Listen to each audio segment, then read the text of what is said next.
આ દિવ્ય ગાથાનું જ્યારે એ આપણે શ્રવણ કરી રહ્યા છીએ,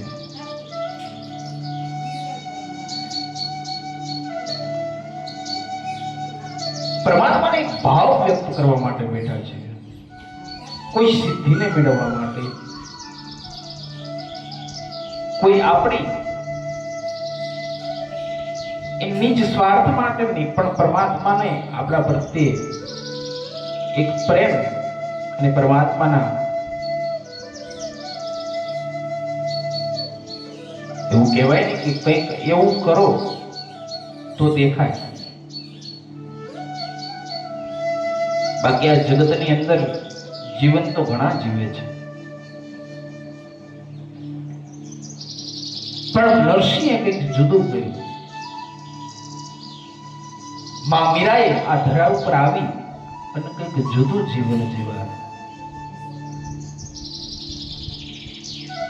આ જગતની અંદર સુરદાસ, તુલસીદાસ, બ્રહ્માનંદ સ્વામી, નિષ્કુલાનંદ સ્વામી, ગોપાલાનંદ સ્વામી, કેટલાય મહાપુરુષો આ ધરા ઉપર આપણી આસપાસ પણ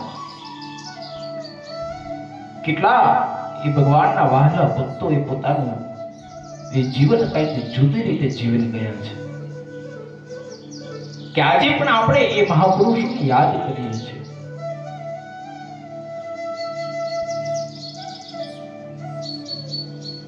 બોટાદની અંદર ભજનાનંદ આશ્રમમાં પૂજ્ય આત્માનંદ સરસ્વતી બાપુ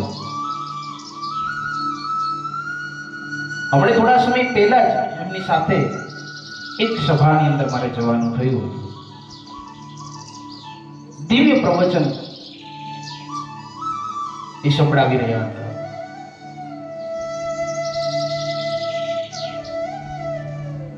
પણ એમનું પ્રવચન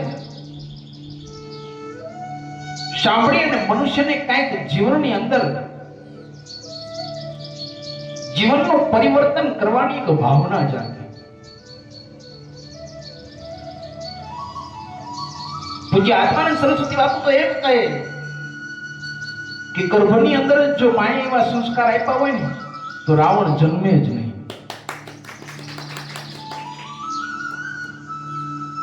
આપણે સંતાન કેવું ઈચ્છીએ છીએ ને એના માટે આ જગતનું શિક્ષણ તો પછી આપજો, પણ પહેલા એને ગર્ભ શિક્ષણ પૂરું આપજો કે કાલ સવારે આ ધરા ઉપર આવનારું બાળક તમારું એવા અવડા કાર્યો કરે કે જગતની અંદર એ પોતે તો ખ્યાત નામ પામે, પણ એ તમારું નામ પણ એ ઉજળું કરે.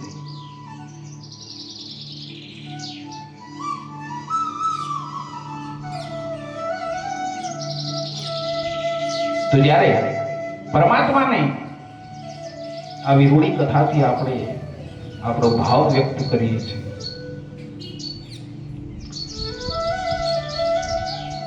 આપણા હાથમાં એ કંઈ નથી, કારણ કે બધું જ એના હાથમાં છે.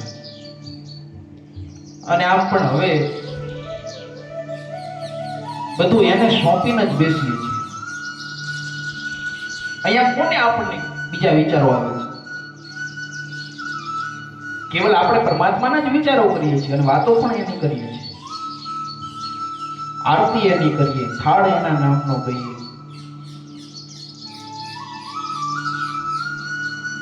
એટલે જ્યારે આપણે બધો જ ભાર એના હાથમાં